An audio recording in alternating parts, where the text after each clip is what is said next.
Sobre o projeto de um código de ética para os ministros do STF. Tá na hora também, né, doutor? Tá na hora.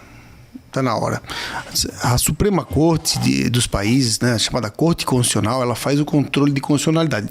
Ela analisa se as decisões judiciais, se as leis, se os atos governamentais, eles estão conformes ou contrários à Constituição. É importante. É o que a gente chama de Estado de Direito. Precisa ter uma Corte Constitucional. Foi uma conquista da Constituição de 88 e veio muito bem até então, né? Infelizmente, Belmiro e ouvintes, o Supremo Tribunal Federal no Brasil, ele acumula uma competência que não é em todo lugar do mundo que acumula. Eu vou tentar traduzir isso. Eles podem processar ações penais. E isso dá um protagonismo aliado à TV Justiça, que eu particularmente gosto. É muito criticada porque eles acabam se comportando quase como parlamentares, quase como políticos, né? Porque você fica assistindo e a vaidade humana, ela é muito perigosa. Muito. Só que para nós do interior, eu era estudante de Direito, ou recém-formado, quando saiu a TV Justiça, aqui em Blumenau. E eu passava as madrugadas assistindo os julgamentos do Supremo Tribunal Federal. Então, como é que a gente ia ter esse conhecimento na época, sem poder ir a Brasília, sem ter um canal aberto? Eu assistia pela internet, então eu sou fã da TV Justiça, mas ela é um perigo. E para isso precisa ter o quê? Precisa ter um código de conduta, e um código de ética é um código de conduta. Para todas as formas, essa relação dos ministros com seus familiares, fazendo processos na própria corte, essa questão dos processos penais em que eles às vezes parecem adotar lados, né? Se é de um lado, são as facilidades da lei. Se é de outro espectro da política, são os rigores da lei. Sim. Isso desacredita o Supremo Tribunal Federal perante a população. E qual é o problema, Belmiro? O problema é que o Supremo Tribunal Federal faz parte do Poder Judiciário.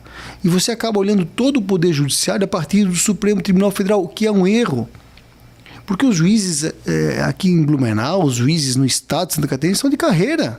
Eles fazem concurso, são pessoas que se dedicaram ali 5, 10 anos da vida, praticamente não tiveram relações da sociedade para poder baixar a cabeça, como se diz, e estudar.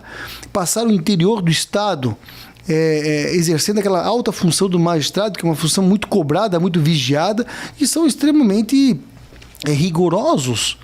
Aí você pega uma Suprema Corte, cuja indicação é política, pelo presidente da República, passa sim no Senado, mas geralmente o governo tem a maioria, quer dizer, passa... Vai passar do mesmo jeito, né? Nós não lembramos de ninguém que tenha sido reprovado. Sim.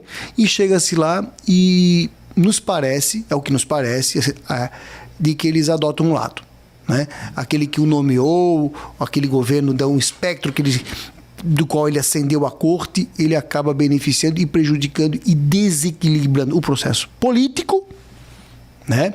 E o próprio, vamos dizer assim, e o próprio jogo de força entre os poderes, né? Com essas liminares que eles dão, como o cidadão não pode mais fazer uma representação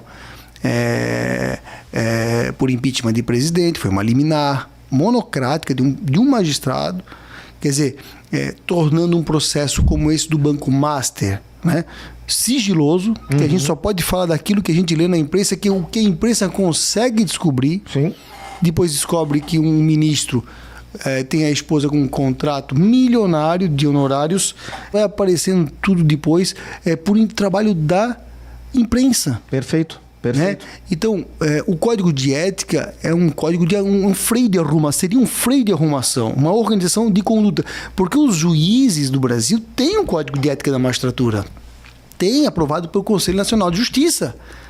Só que, olha que interessante, Belmiro, tudo que o Conselho Nacional de Justiça organiza para os juízes do Brasil, o Supremo diz, para nós não vale. Pois é. Para lá para cima não vale, daí não dá, né? Então o presidente do Supremo, o ministro Edson Fachin, veio com essa vontade de aprovar um código de ética, como existe em outros países, para a Suprema Corte.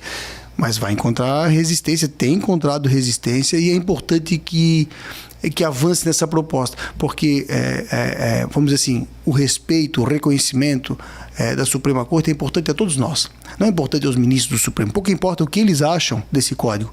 É importante que a sociedade tenha confiança na justiça, porque se nós perdemos a confiança na justiça, acabou o Estado de Direito. A justiça sempre tem que ser, Belmiro, o último local de refúgio do indignado, do injustiçado. Quando você perde a confiança na justiça, não tem mais para onde recorrer. E aí é guerra civil, revolta armada, aí acabou o Estado de Direito. Então eu acho que alguns ministros do Supremo precisam conformar o seu comportamento. E essa discussão do Código de Ética, nós esperamos que seja a grande discussão do Judiciário no ano 2026. Tomara. Doutor, obrigado novamente pela sua presença aqui, viu? Obrigado, um bom ano a todos nós,